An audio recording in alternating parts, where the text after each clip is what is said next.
নমস্কার বন্ধুরা, সৌমেন পালের আরটি ব্লগসে আপনাদের সবাইকে স্বাগত জানাই। আশা করছি সবাই খুব ভালো আছেন। আমরাও খুব ভালো আছি। আগের ব্লগেই আপনারা দেখেছেন আমরা ঢেউসাগরের উদ্দেশ্যে বেরিয়ে পড়েছি। আর ওল্ড দীঘার থেকে ঢেউসাগর পর্যন্ত টোটো ভাড়া নিয়েছিল আমাদের থেকে 150 টাকা করে।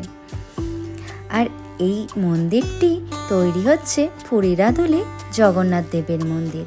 অনেকটা বড় জায়গা নিয়েই তৈরি হচ্ছে, এখনো কমপ্লিট হতে না অনেকটাই দেরি আছে। খুব সুন্দর লাগলো জায়গাটা। আমরা চলে আসলাম ঢেউসাগরে।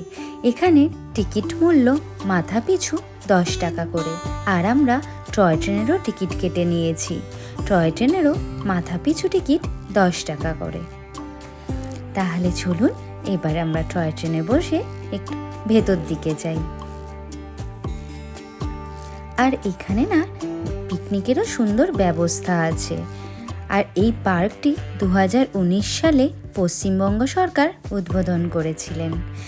এত সুন্দর সবুজ গাছপালা সত্যিই মন কেড়ে নিচ্ছে,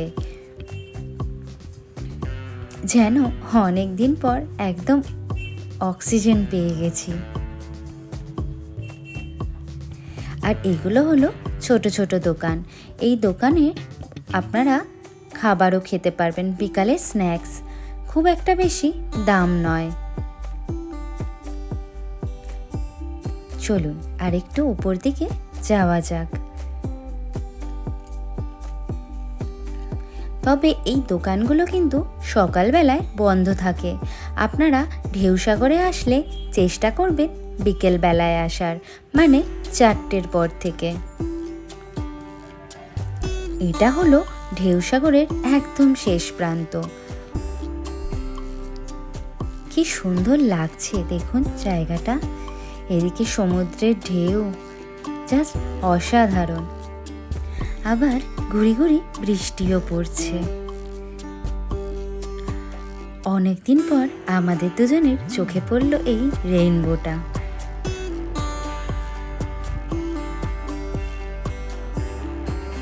আর কি সুন্দর জায়গাটা লাগছে, চারিদিকে সবুজ আর সবুজ। আমরা বলছি ঠিকই এটা ঢেউসাগরের পেছন দিক, আবার অন্য দিক থেকে বলতে গেলে এটাও ঢেউসাগরের সামনের দিক। নিউ দীঘার থেকে যদি আপনারা আসেন তাহলে সমুদ্রের পাশ ধরে হেঁটে চলে আসতে পারবেন। আর এই যে গাড়িগুলো দেখছেন এর ভাড়া হলো 300 টাকা করে। আপনারা চাইলে ভাড়া নিয়ে চড়তে পারেন। তবে সন্ধ্যাবেলা লাইটগুলো জ্বালিয়ে দেওয়ার কারণে ঢেউসাগরটা আরও সুন্দর লাগে। আমরা এবার এখান থেকে টোটো ধরে চলে গেলাম নিউ দীঘার উদ্দেশ্যে। তাহলে চলুন যাওয়া যাক।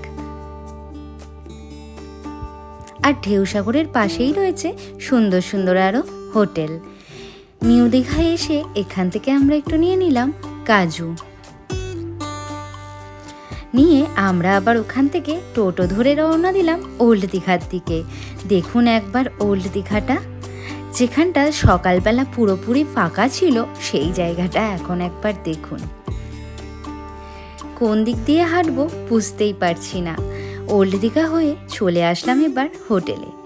রাতের খাবার খেয়ে জামা কাপড় গুছিয়ে শুয়ে পড়লাম। আবার পরের দিন সকালবেলা উঠে চলে গেলাম ব্রেকফাস্টের জন্যে। তাহলে চলুন ব্রেকফাস্টটা এবার করে নেওয়া যাক। আজ দেখছি আরও অনেক কিছু রয়েছে। পোহা দিয়েছে, লুচি তরকারি, ফ্রুটস, সিমুই, ডিম সিদ্ধ, আর ওদিকে রয়েছে ব্রেড।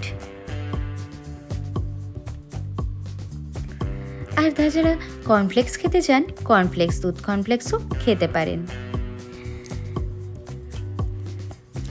তো ব্রেকফাস্টটা সেরে আমরা এবার রওনা দিচ্ছি বাড়ি যাওয়ার উদ্দেশ্যে। তাহলে চলুন বেরোনো যাক। 3টে দিন কিভাবে কেটে গেল আমরা দুজনের কেউই বুঝতে পারলাম না। তাহলে সমুদ্রকে বিদায় জানিয়ে এবার রওনা দিচ্ছি আমরা বাড়ি যাওয়ার উদ্দেশ্যে। মন তো চাইছে না, কিন্তু বাড়িতে না গেলে পরবর্তী ডেস্টিনেশনে আবার যাব কি করে। এদিকে দেখুন সমুদ্রের পাড়ে কাউকে নামতে দিচ্ছে না, এই জন্য পুলিশের গাড়ি ঘুরে বেড়াচ্ছে।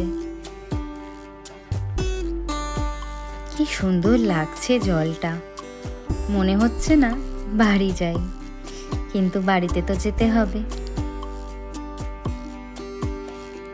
তাহলে সমুদ্রকে বিদায় জানিয়ে চলুন তাহলে এবার বেরিয়ে পড়া যাক।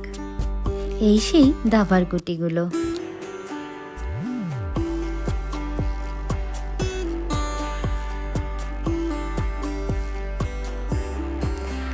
আমরা একটু বেরোনোর সময় মিয়ামোড়ের থেকে খাবার নিয়ে একদম বাসে উঠে পড়লাম। তাহলে আমি আমার ব্লগটা এখানেই শেষ করছি। সবাই সুস্থ থাকবেন, ভালো থাকবেন, সাবধানে থাকবেন। আর ভালো লাগলে অবশ্যই একটা লাইক করবেন, আর আমার চ্যানেলটাকে একটু সাবস্ক্রাইব করে নেবেন। শেয়ার করতে কিন্তু ভুলবেন না। আজ বলতে ইচ্ছা করছে, স্মৃতির খাতায় যুক্ত হলো নতুন দুটি পাতা। তাহলে আজ এই পর্যন্ত, আবার দেখা হবে নতুন কোনো ব্লগে, নতুন কোনো জায়গায়। ততক্ষণের জন্য বাই বাই।